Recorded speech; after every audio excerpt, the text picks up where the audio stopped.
Hi, I'm Anna, and I'd like to talk to you today about how pop-up communities have helped bring online qual to the mainstream. So looking back over a decade of online qualitative research, I think it's fairly safe to say that today in 2020, it's considered to be relatively mainstream, and in many cases it's seen as a preferred alternative to in-person qualitative methods, especially at this particular moment in time, with current world events. So, it's easy to sort of convince ourselves that this has always been the case, but we don't need to cast our minds back too far to remember time when online qual was considered, a passing fad at best, or sort of the preserve of research cowboys at worst.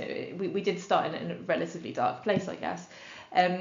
So actually looking at the road that we've taken, I'd like to reflect on that journey that we've taken over the past decade and celebrate the impact that pop-up communities have made on our industry and for our clients, and to look ahead to the future of online qualitative research.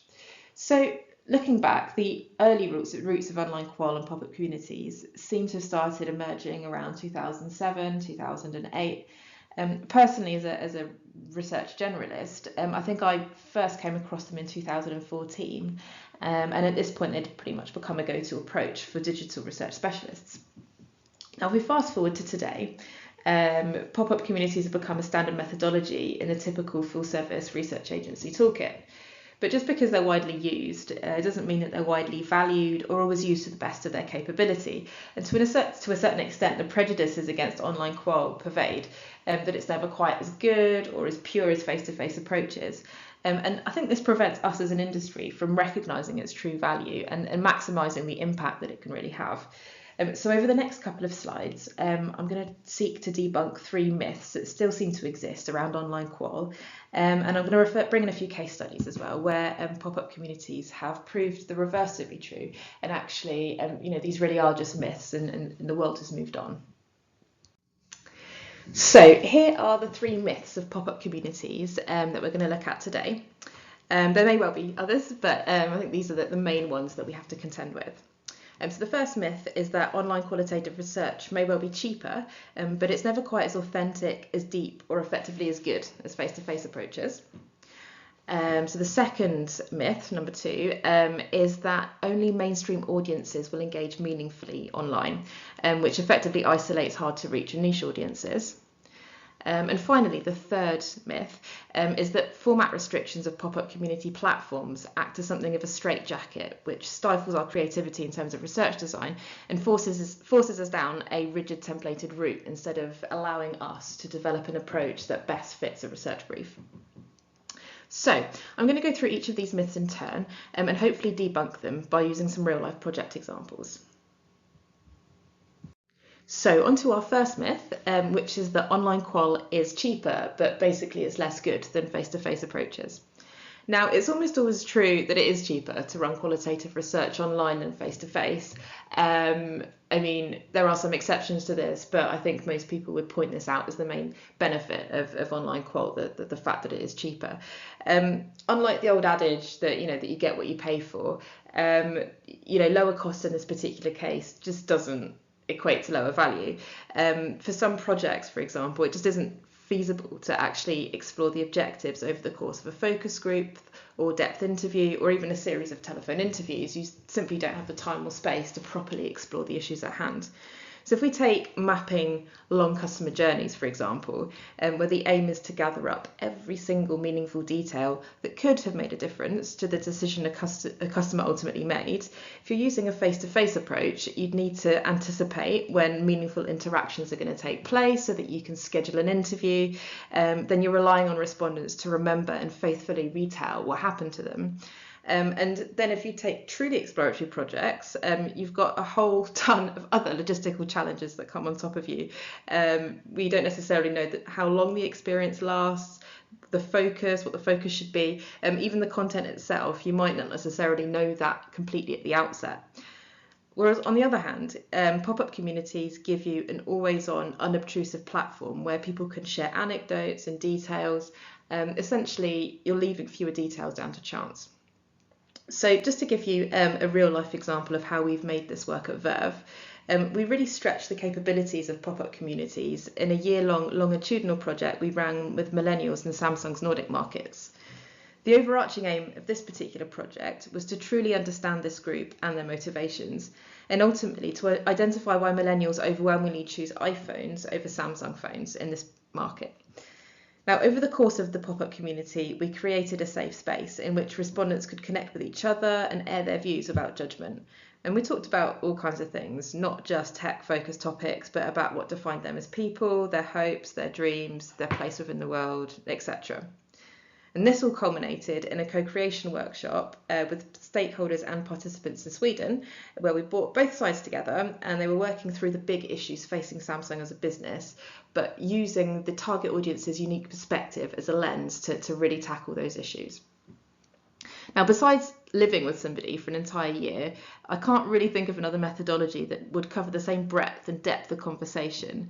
And this was all happening, let's not forget, through a medium that's most familiar, I guess, to this audience. If you think about the structure of and the look and feel of a pop-up community, it looks very much like a social media platform. So, creating connections with people, having kind of informal conversations with peers, researchers, stakeholders, all felt very natural in this particular setting.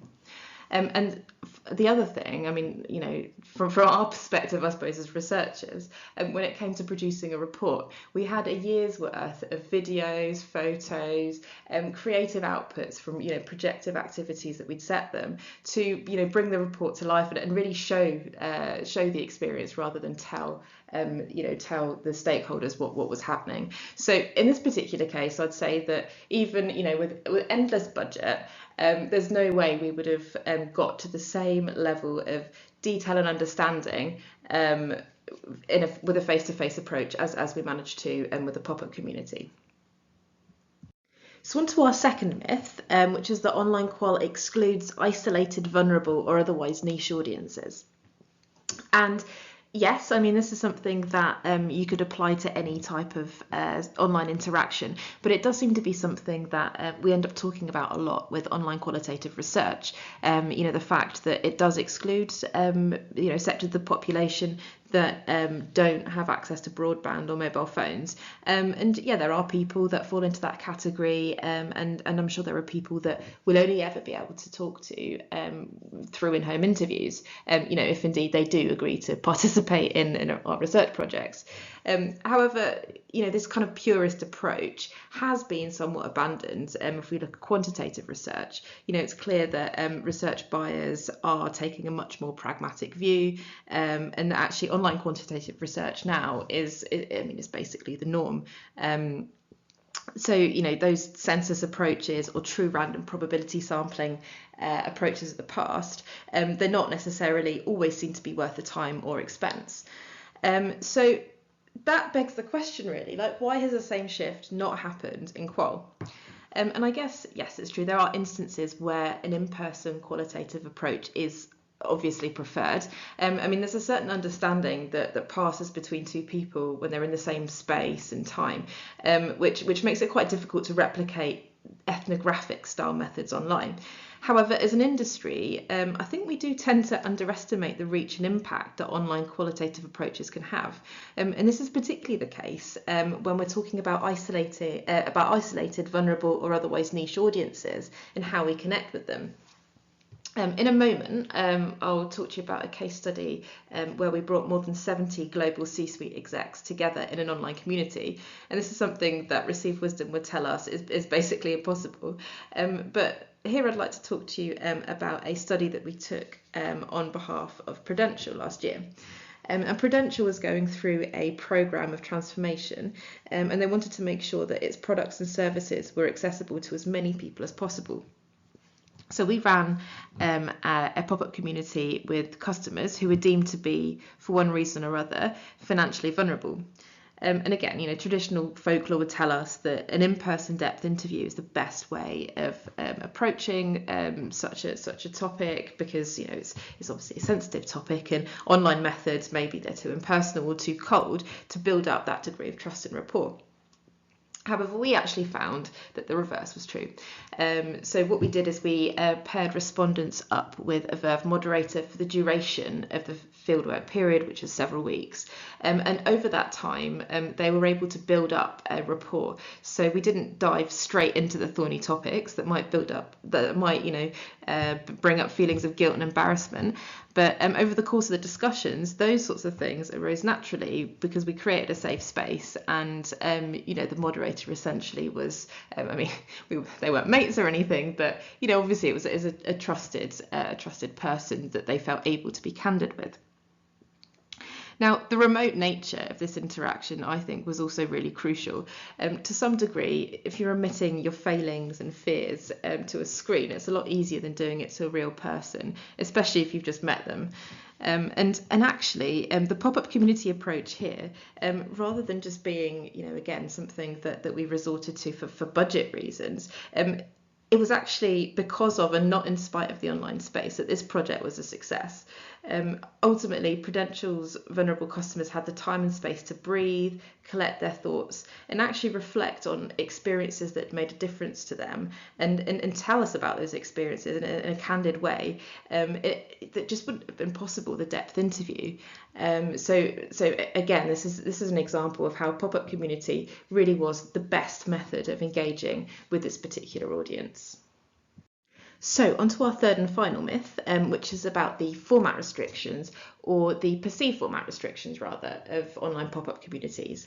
And yeah, perhaps it is true that back in the day, when there were fewer options in terms of software providers, then maybe we did end up going down a more templated route for research design because we simply didn't have any alternatives.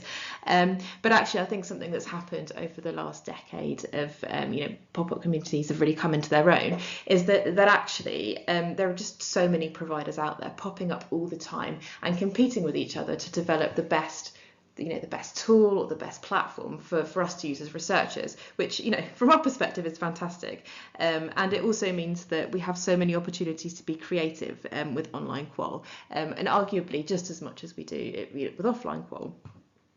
On top of this, we've got another real advantage of being online rather than offline, which is that you have the time and space to reflect and think about your next move before you need to make it. So let's say if you've got a pop-up community running for 3 days, over the course of that time you can speak to stakeholders and develop ideas, develop different lines of questioning, even mock up whole mock comms stimulus to test with a group that actually you hadn't even necessarily thought about at the beginning of the research interaction. So actually there is a lot of flexibility with the format that you just don't necessarily have offline. To give you an example of a real life project that we ran that really made the most of this benefit, so is a project that we ran on behalf of London and Partners. So in the wake of Brexit, London was facing a bit of a reputational challenge, which was essentially, was it still being seen as global business leaders as an attractive place to invest? So we ran a 3-week pop-up community with around 70 C-suite execs from around the world to find out and really to understand kind of what was a viable direction for London and Partners to take in terms of promoting the city globally. So although we knew where the conversation would start, there were so many different themes to touch on and potential avenues to explore.